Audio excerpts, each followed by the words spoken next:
Assalamualaikum warahmatullahi wabarakatuh. Gimana nih kabarnya semua yang lagi menjalankan aktivitasnya di luar sana? Berjumpa lagi di podcast Bala, podcast bareng Vepala. Podcast kedua yang diadakan pada tahun ini. Perkenalkan, nama saya Akmal Faikut Zaki selaku MC yang akan menemani kalian di beberapa waktu ke depan. Nah, podcast kali ini bertemakan tentang caving. Nah, caving itu sendiri merupakan salah satu divisi yang ada di Vepala nih teman-teman. Nah, podcast caving kita pada tahun ini mengangkat tema yaitu mengulik keseruan menyusuri gua. Nah, pada podcast kita pada kali ini tentunya nggak sendirian karena aku akan ditemenin sama Mas Azan yang lebih berpengalaman di dunia caving nih teman-teman. Halo Mas Azan, apa kabar nih? Halo. Baik, Alhamdulillah, kabar baik. baik, alhamdulillah. Nah, tentunya teman-teman di rumah pada penasaran nih Mas Azan itu siapa? Jadi mari kita kenalan sama Mas Azan. Gimana nih Mas Azan, nama bisa memperkenalkan dirinya ke teman-teman? Nama, asal Mas Azan, terus nama lapangan Mas Azan di Vepala dulu apa? Oke. Jadi perkenalkan semuanya, aku Azan panggilannya, nama aslinya Muhammad Fauzan. Aku kebetulan di Vepala angkatan 26. Dan nama lapanganku Mange, ya. Mange. Ya, terus asalku dari Bengkulu. Oke, kalau aku boleh tahu, kok bisa dipanggil Mange itu gimana Mas ceritanya?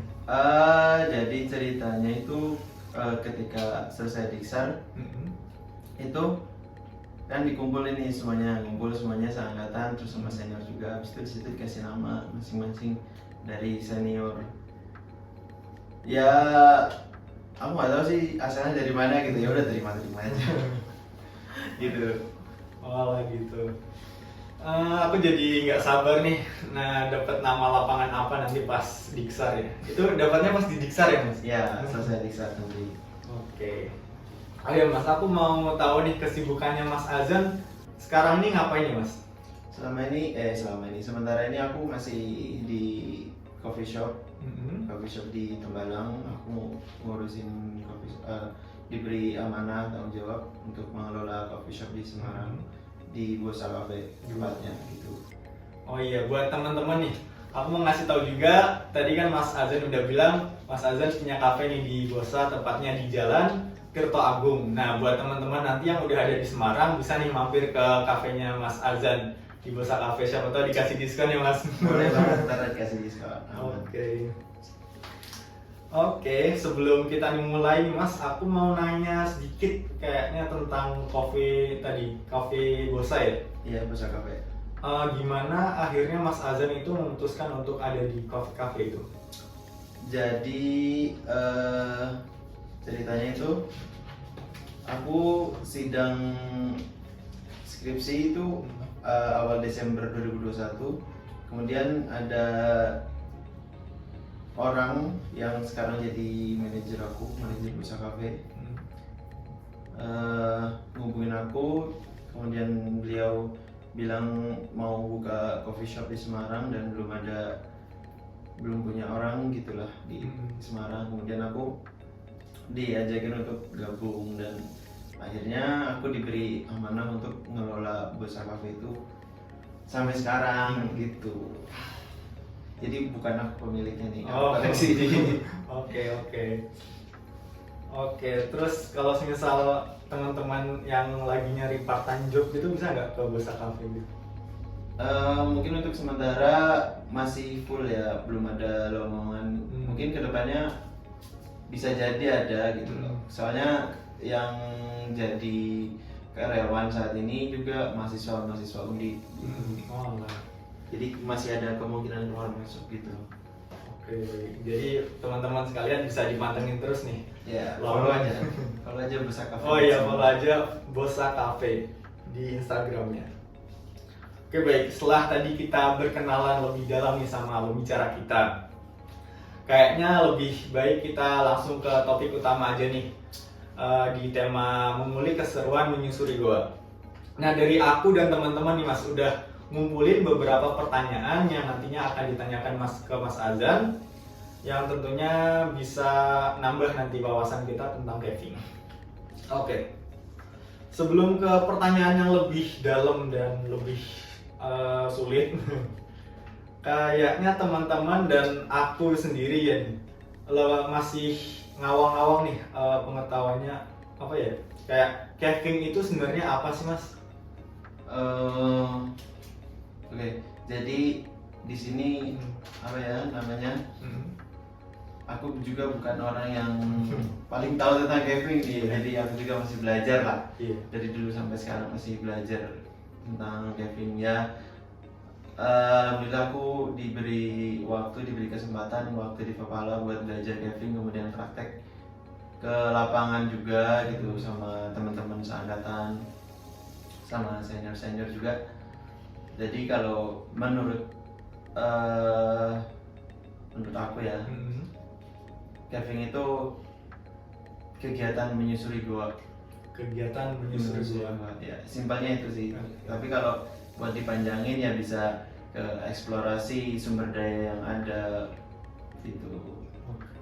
Karena caving itu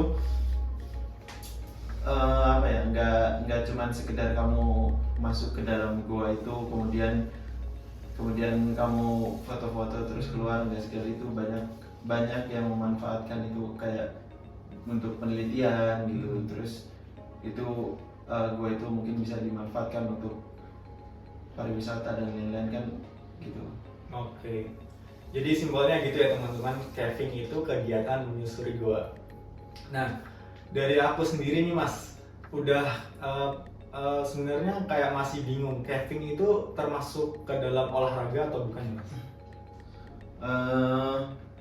Sebenarnya kalau bicara sejarah pendeknya itu goa itu kalau zaman dahulu untuk berlindung kan, untuk tempat tinggal. Namun setelah perkembangan zaman, kemudian saat ini penelusuran goa itu dijadikan olahraga gitu, sama semua orang gitu loh, yang minat di caving ini Di susur gua.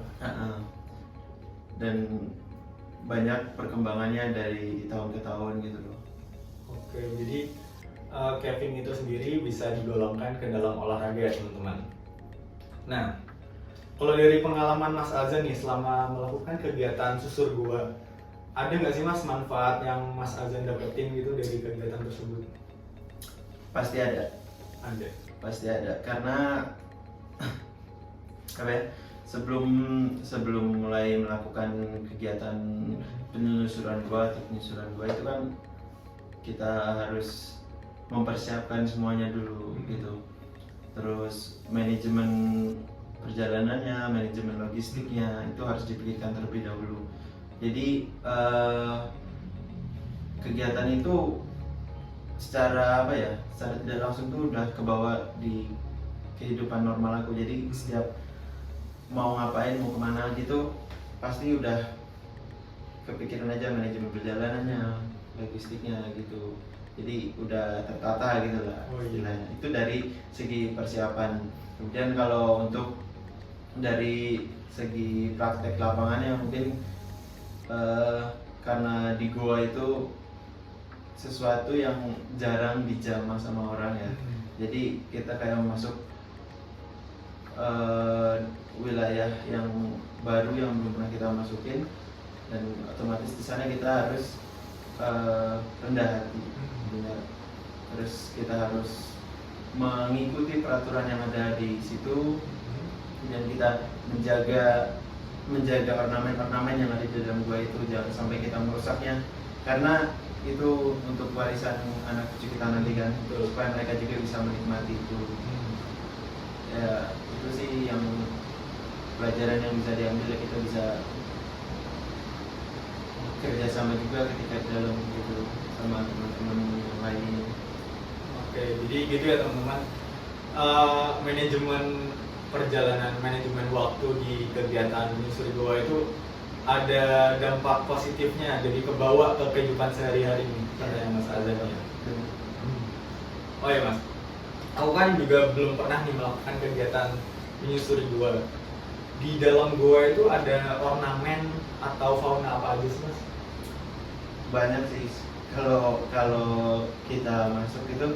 Tapi biasanya kalau untuk fauna itu setiap daerah mungkin bisa berbeda-beda tergantung ini ya, tergantung kondisi geografis juga mungkin dipengaruhi sama itu.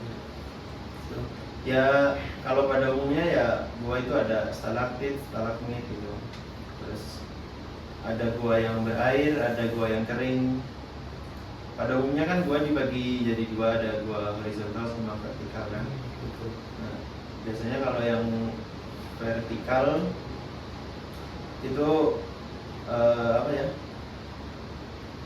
cenderung dia gelap gitu. Ya sama aja, ada horizontal vertikal juga gelap gitu sama. Dan kalau yang udah aku jalanin gitu ya dari pengalaman aku, karena kebetulan aku penyusuran guanya di gua yang berair, jadi ada beberapa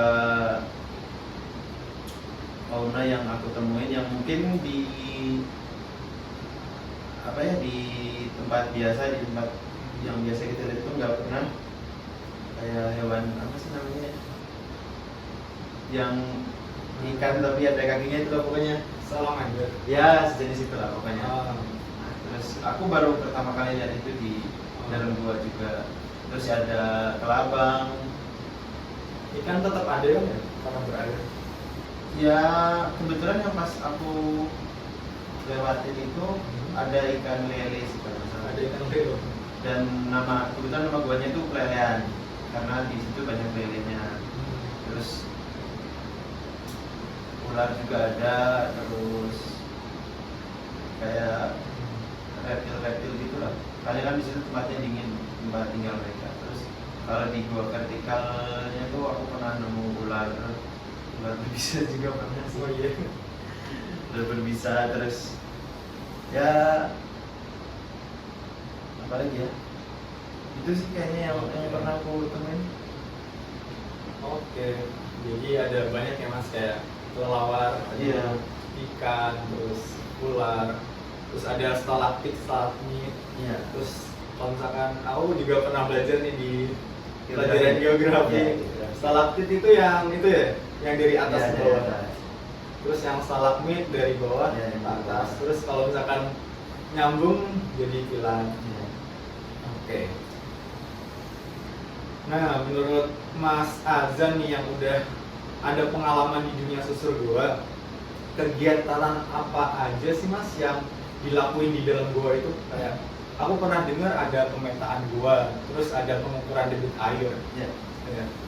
Sebenarnya kembali lagi ke tujuan awal kita mau ngapain. Kebetulan untuk Vepala sendiri itu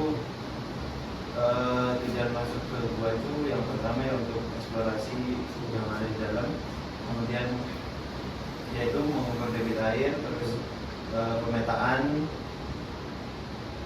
terus apa ya?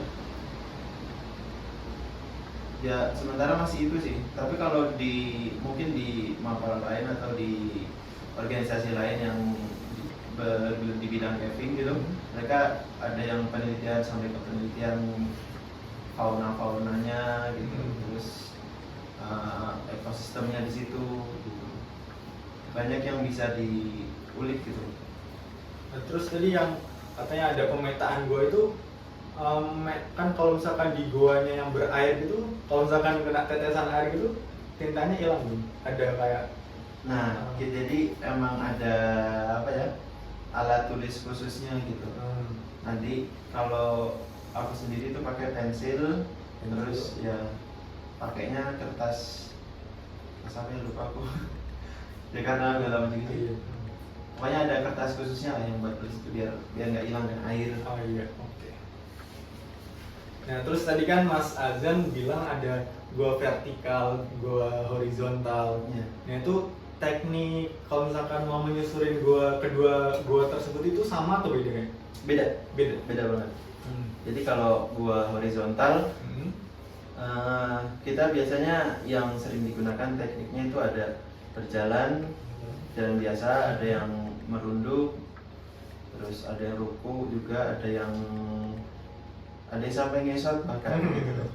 Karena ngelewatin jalurnya yang sempit gitu kan. Terus itu sih kalau buat horizontal. Kalau yang buat vertikal tuh kita pakainya SRT gitu. SRT. Iya. SRT itu single rope teknik. Single rope teknik itu teknik melintasi melintasi lintasan ya, goa bisa goa gitu dengan satu tali. Jadi kayak turun dari atas Ya, goa pakai tali. Ya. Tapi kalau goa vertikal gitu, goanya vertikal terus atau ada horizontalnya? Nah itu beda-beda sih. Ada yang cuman turun doang, ada juga yang sampai bawah nanti ada jalur horizontalnya gitu. Kadang juga si jalur gua vertikal ini bentuknya jadi chambernya si gua horizontal itu. Ada yang seperti itu. Mas Azan pernah itu nggak ke gua vertikal itu? Pernah, alhamdulillah udah pernah. Dan ya yang pertama dirasain yaitu kayak gelap banget, terus kesepian karena kita turun sendiri kan, karena nggak pernah ke situ juga. Oh, sendiri Mas Azan di situ? Ya ada, tapi yang turun aku doang. Yang turun aku doang gitu, karena kan masih survei gitu, terus aku yang turun duluan gitu. Dan belum pernah ke situ juga kan, jadi emang baru pertama kali ke situ.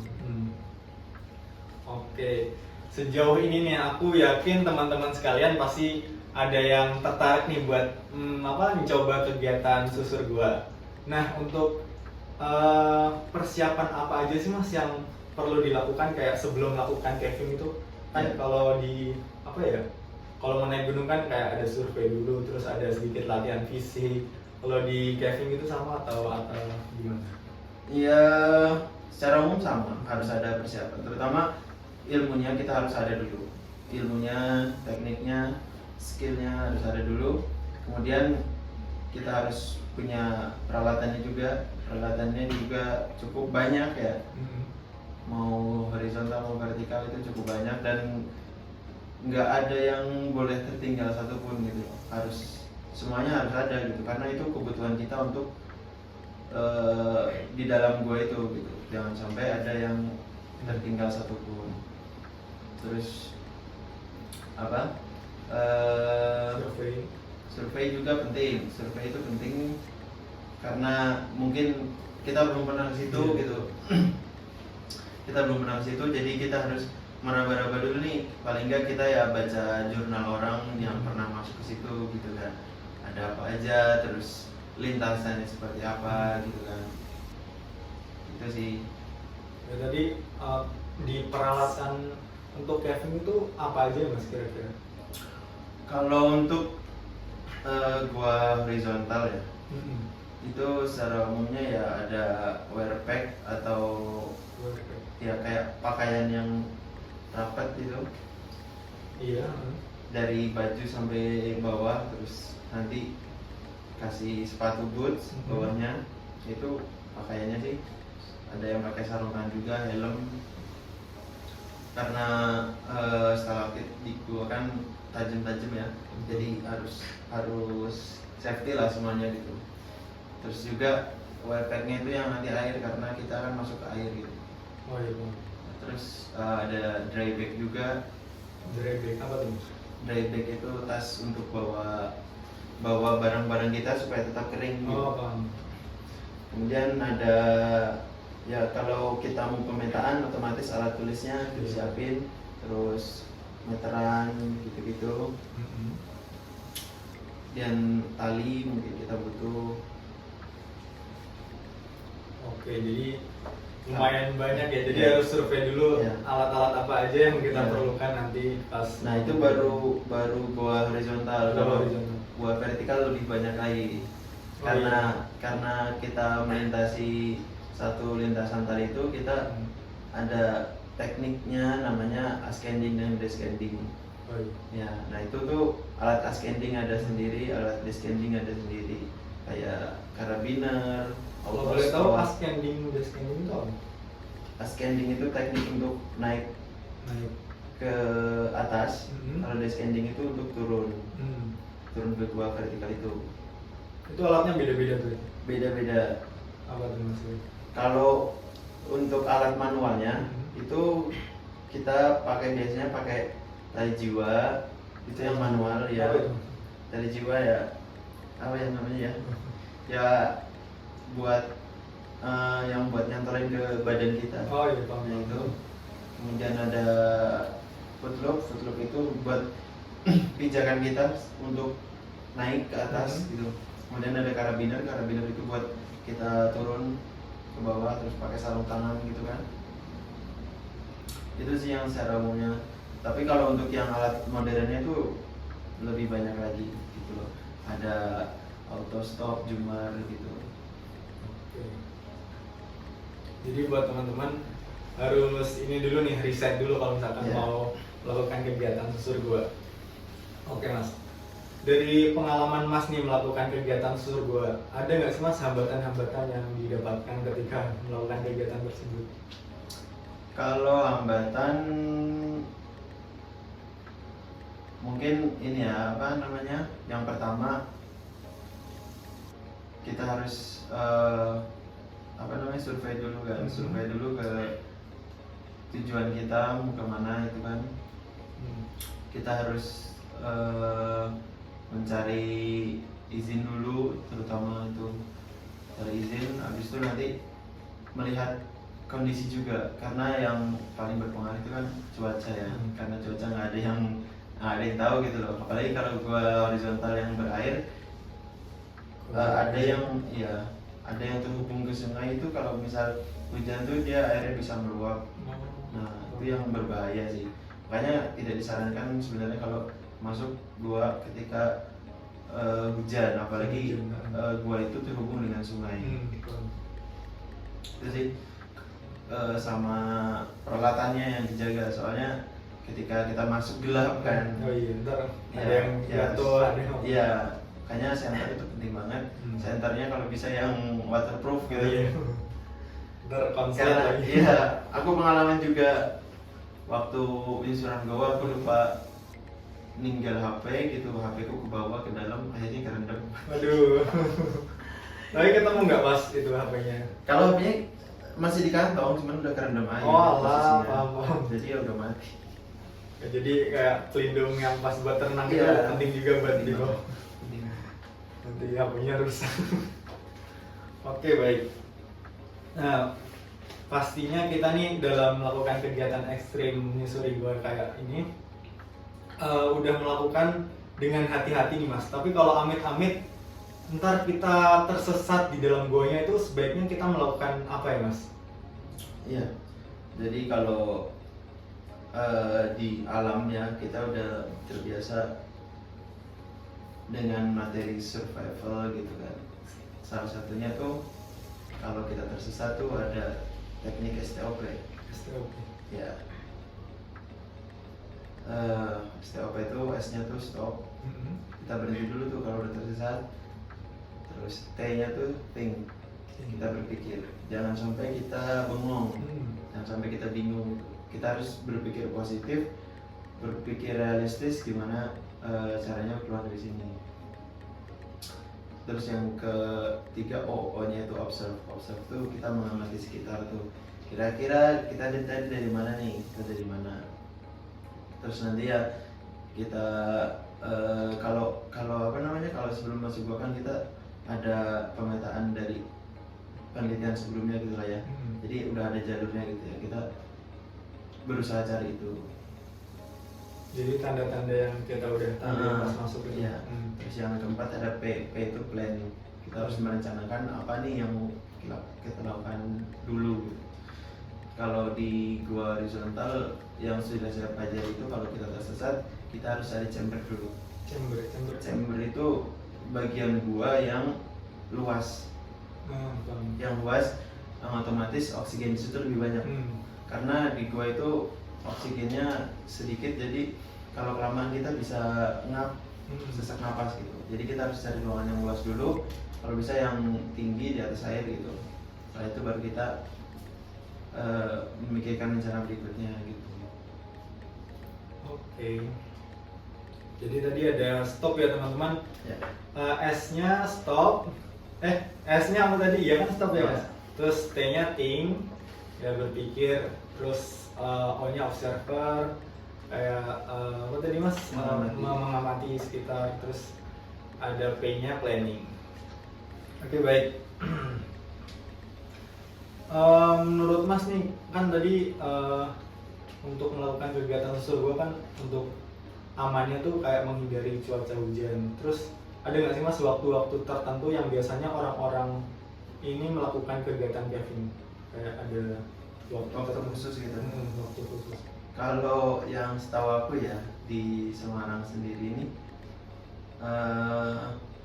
mereka kan ada organisasi namanya SCA, itu Semarang Caving Association.